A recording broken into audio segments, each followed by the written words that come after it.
I'm Carol Vance. I'm the CEO and founder of Alinea Engage, and I'm here today with Dr. Lynn Steffes, physical therapist, to bring you along our journey on another walkabout. And today's interesting because our walkabout is going to take you on a marketing field trip. Can you tell us a little bit about that, Lynn? Yeah, I think so. It's spring in Wisconsin, which is long sought after, especially after a long winter. But for everybody, you kind of get to that point where you want to get out and about. And I always think of practices as having kind of a limited scope of how they look at their marketing. And having learned from other practices about this, I want to share this whole idea of you're going on your own little walkabout and considering what I call a marketing field trip. It's kind of a funny term, but bear with me because I want to share with you exactly why you might want to do that and give you step-by-step ideas on how you might put together a marketing field trip in your own practice. So let me back off and first of all say that a marketing field trip isn't just like fun for an afternoon, although it can be. Right.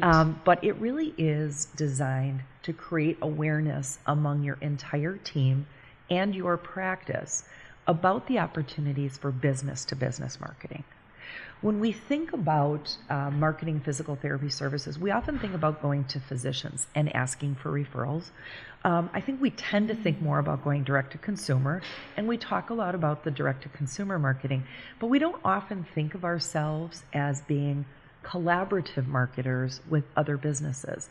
And so many private practices are truly small businesses who serve a community, similar to other small businesses. I get it. Yeah. So we're not talking about physician referral nor direct to consumer, but tapping into those businesses that also serve our same population of clients. Exactly. And collaboratively marketing back and forth together. That's such a great idea. And your word, the word collaborative is correct, because the one thing that I want to say is in looking for B2B or business to business marketing opportunities, one of the things you're really doing is you're looking for the ability to market each other, to help them. And I say reciprocity is key, but you're also looking for things that you can do together. And that would be a co-marketing. So it is a little different than our traditional, like, let's talk to docs or let's go out and do a consumer presentation. You've sold me on this, Lynn, but how the heck do we do that? Yeah. Well, I think a lot of times we do a little bit of it without knowing it because we shop and we use services at other places. And sometimes we have an opportunity to share what we do. But this is, and that's organic. I always say that there's a lot of things that healthcare practitioners do organically because we tend to be friendly, we tend to share advice and information, but this is actually making it more strategic. And so I want to kind of walk through steps on how to do that. So if, I always think external marketing, getting outside your current practice and trying to identify what are the other opportunities. So you said something that's really important. You are going to look for your target or demographic. So for example, if I am looking to serve individuals throughout the lifespan that are active into fitness, exercise, or sport, I am thinking about that target population. I want to think about where does that target population also buy or receive services in my community.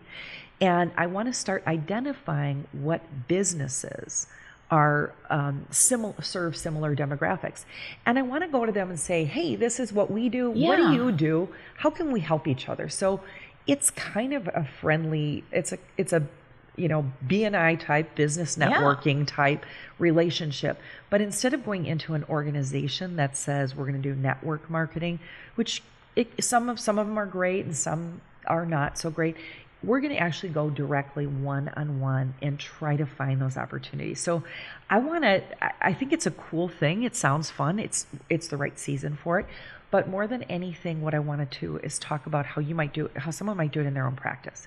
And so give you kind of the step to step. Perfect. So, first step, and I think I've already alluded to this, is actually looking for the demographic. So what is your demographic? Who do you want to target market to? One thing I will say is that people who are active, fit, and well may not be in the doctor's office as often. Right. So you may have to go somewhere else to get those folks and get them into your practice or get them familiar with what you're doing. So that's the one we're going to kind of play with as we walk through these steps. But it doesn't mean that that's your target. If your target are seniors, then you may look for services and facilities that serve seniors, etc. So let's start with that. So step one, sit down and say, who is our target market? Who are those high value clients or patients that we're looking to connect with? Okay. So that's the first step. It's kind of simple, but it's really true. Then we want to say, what is the geographic range that we get our clients and patients from? So in some markets, that geography is really tight. People don't want to travel further than 5-10 minutes. Some places they won't cross the river. Some places they won't, leave their community. And we have to think about the size of your geographic. And so a lot of times I ask people, go ahead and download your patient caseload and run a report out of your system that looks at what are the zip codes you draw from. Look at those top zip codes and say, this really is typically where my patients are coming from, because you could go crazy with this and go all over the place. And really, when you're looking for business to business opportunities, you're probably looking at a fairly proximal geographic. Does that make sense? It sure does. So what businesses am I looking at? Anything from other healthcare services such as dental to retailers to physical activity places like gyms? We're going to get to this. Okay. So let's step by step. I always say, a lot of times we're out the door so fast. And my dad was a handyman, and he always said, measure twice, cut once. I used that yesterday. And so I'm always trying to get people to slow down and come up with their strategy before they spend time and money. A lot of PT practices have limited time and money to be spent on marketing, and so they really have to be a bit more strategic. So, asking yourself first, who your target is, asking yourself second, where the geographic that mix is going to be, is the second step. Step three is really, and this is where I think it can be really fun, is dividing your practice up into teams who are going to go on field trips. Because you want to engage your whole practice. In fact, in a future podcast, I'm going to do a podcast on something I call marketing as a team sport, which I love. But how do you get your folks involved? Different employees in your practice are going to be familiar with different businesses. And so getting them engaged is pretty fun. But dividing them into teams, and a lot of times I'll pick up a team of 2 to 4, probably not more than that. That might be too many, that agree to kind of do a drive-through or a walkabout in the neighborhoods that surround your area. So say you had an area, a 2-mile radius that you drew from, kind of a tight radius, but you're looking for those services, those businesses that serve the overlapping demographic to your target market. Because remember, we thought about those two things first. So you're suggesting this team literally gets in the car or on their bike or foot and walks around and identifies those businesses that we see every day, but we might not have thought of as referral sources. Exactly. And that's where I'm actually suggesting you start getting your people to think like marketers and start to think about other people other than the folks that are walking through the door from a doc referral. I'm all over it. Yeah. Step 4. What do we do now? So step 4. So I would suggest, and this is just an arbitrary number, but I suggest that you should have them identify at least 5 possible targets that are overlapping and rank them in order by a couple areas. This is very specific. Location.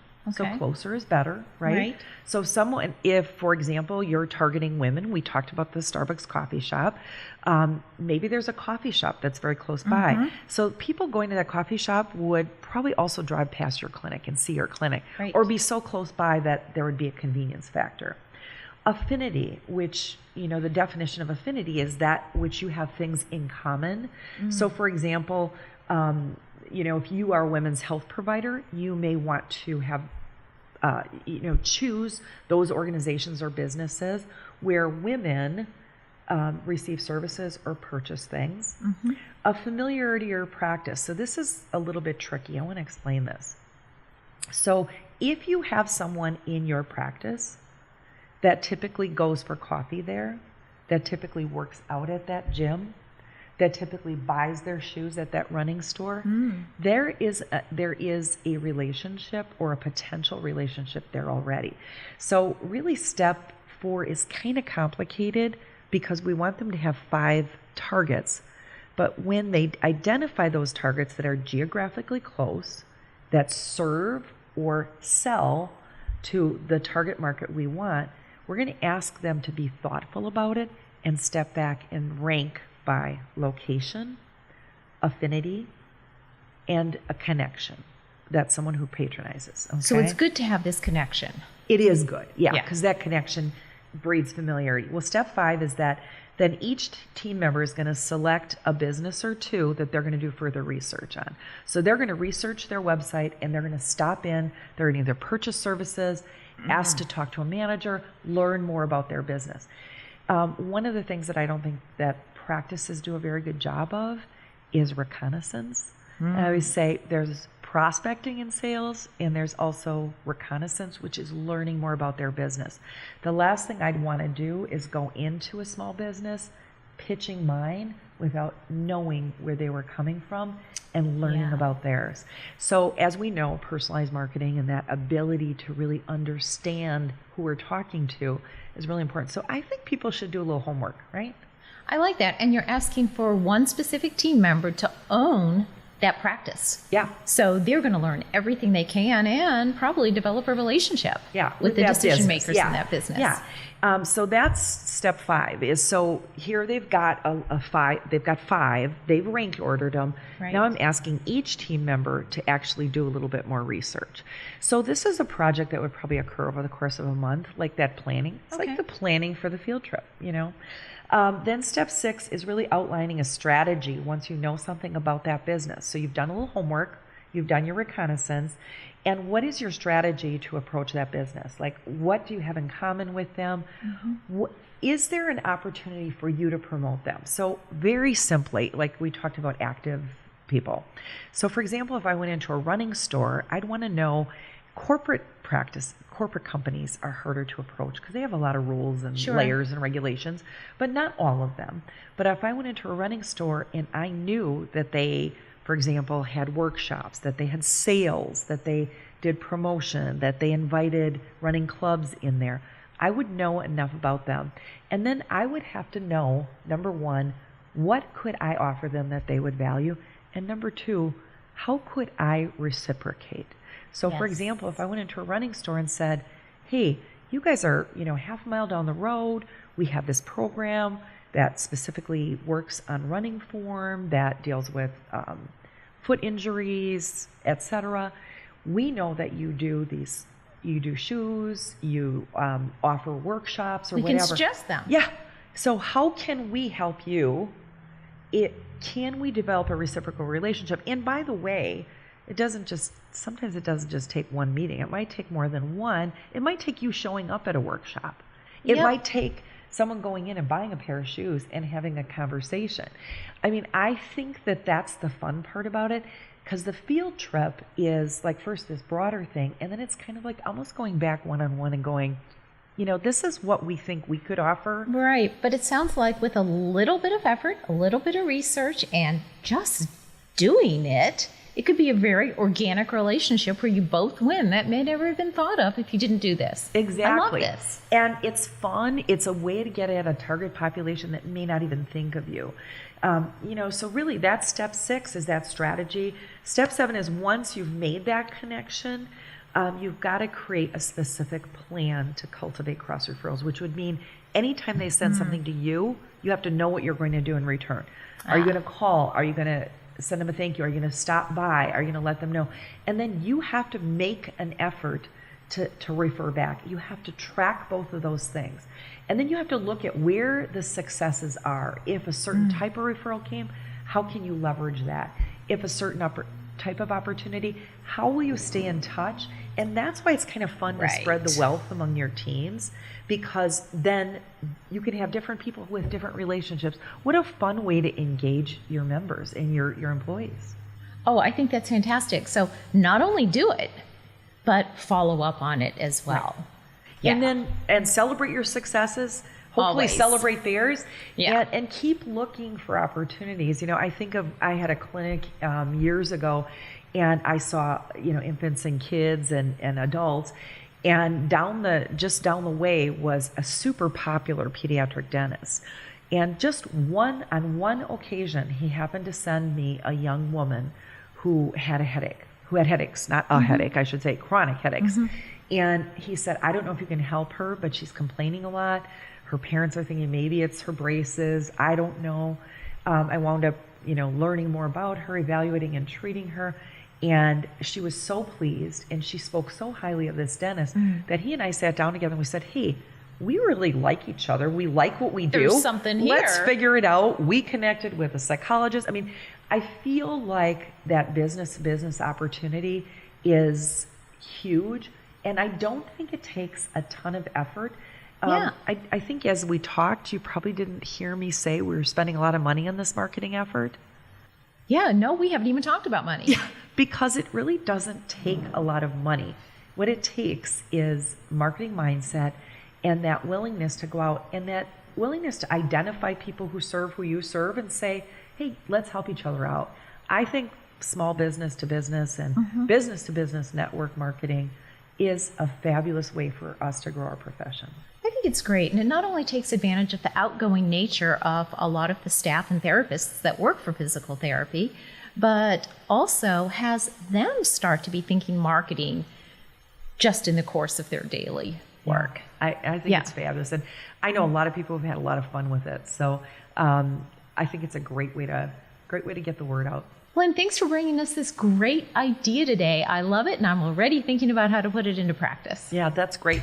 Well, hopefully people enjoy their own walkabouts in their own neighborhoods.